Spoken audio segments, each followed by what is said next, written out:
दादी दादी मुझे कहानी सुनाओ। दिलकश जादुई दुनिया थी। चमक रहे।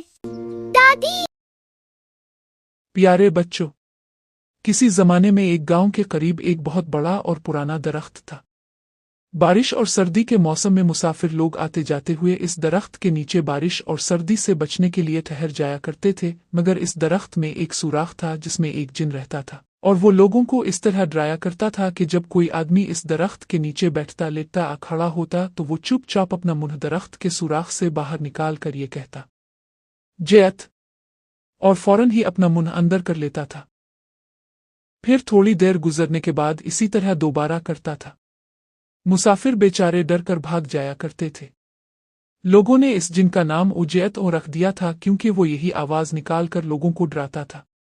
अब लोग इस दरख्त के करीब से गुजरते हुए भी डरने लगे थे, मगर चूंकि वो दरख्त रास्ते में था इसलिए लोगों को वहां से गुजरना भी जरूरी था। सारे लोग इस औजैत उसे परेशान थे और दूर दूर तक इसकी शोहरत फैल गई थी, लेकिन किसी में भी इसे मारने या भगाने की हिम्मत नहीं थी। एक मर्तबा किसी दूर इलाके से एक चोर इस गांव के करीब आया और रात को एक घर में घुसकर एक बैल चोरी कर लिया। वो बैल को रस्सी से बांध कर रात के वक्त लेकर चल पड़ा। रास्ते में बारिश शुरू हो गई। चोर ने बारिश से बचने के लिए जगह तलाश की तो इसे यही उजैत वाला दरख्त नजर आया। इसे उजैत के बारे में कुछ मालूम नहीं था क्योंकि वो किसी और जगह से आया था। चोर बारिश से बचने के लिए इस दरख्त के नीचे खड़ा हो गया और बैल की रस्सी अपने हाथ में पकड़े रहा। थोड़ी देर बाद उजैत ने अपनी आदत के मुताबिक दरख्त के सुराख से मुंह बाहर निकाला और कहा, जयत, और फौरन अंदर हो गया। चोर चूंकि चोरी का आदी था इसलिए वो इतना नहीं डरा जितना आम लोग डरते थे। अब वो गौर से सुराख की तरफ देखने लगा ताकि मालूम करे कि ये क्या चीज है। चांद की हल्की रोशनी भी मौजूद थी। थोड़ी देर बाद फिर जिन ने मुंह बाहर निकाला और उजैत कहा। चोर ने इसका चेहरा देख लिया और समझ गया कि ये कोई जिन। चोर ने दिल में सोचा कि इसे सबक सिखाना चाहिए। इसने बैल की रस्सी में एक गिरा इस तरह लगाई कि अगर रस्सी को जोर से खींचा जाए तो वो फंदा बन जाए। फिर इसने वो फंदा दरख्त के सुराख पर लगा दिया और दूसरी तरफ से रस्सी पकड़कर इंतजार करने लगा। थोड़ी देर बाद उजैत ने जैसे ही मुंह बाहर निकाला और उजैत कहा, चोर ने फौरन रस्सी खींची और बैल को एक डंडा मारा, फिर रस्सी छोड़ दी।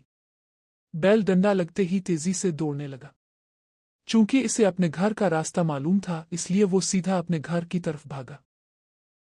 उधर जयत रस्सी में फंसकर जमीन पर घिसटता रहा और पत्थरों और झाड़ियों से टकराता हुआ मर गया। जब बैल अपने घर पहुंचा तो सुबह हो चुकी थी। चोर भी पीछे पीछे तमाशा देखने के लिए पहुंच गया कि देखिए उजैत क्या चीज थी।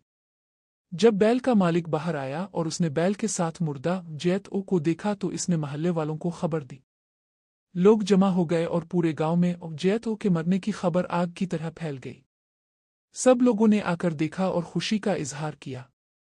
बैल के मालिक ने ऐलान किया कि जो बहादुर चोर बैल को ले गया था इसे मैं मुआफ करता हूं, बल्कि उजैत को मारने के बदले में वो बैल इसे इनाम के तौर पर देता हूं। चोर ये सुनकर सामने आ गया और आइंदा के लिए चोरी छोड़ने का वादा किया और तौबा कर ली। इस तरह चोर जो बैल चोरी करने आया था बैल इनाम में लेकर खुशी खुशी अपने घर लौट गया। प्यारे बच्चों, इससे ये सबक मिलता है कि बहादुरी ऐसी चीज है कि इसकी वजह से एक चोर ने पूरे गांव की परेशानी दूर कर दी। लिहाजा तुम्हें भी चाहिए कि बहादुर बनो और जिन भूत से डर कर अपने आप को परेशान न करो।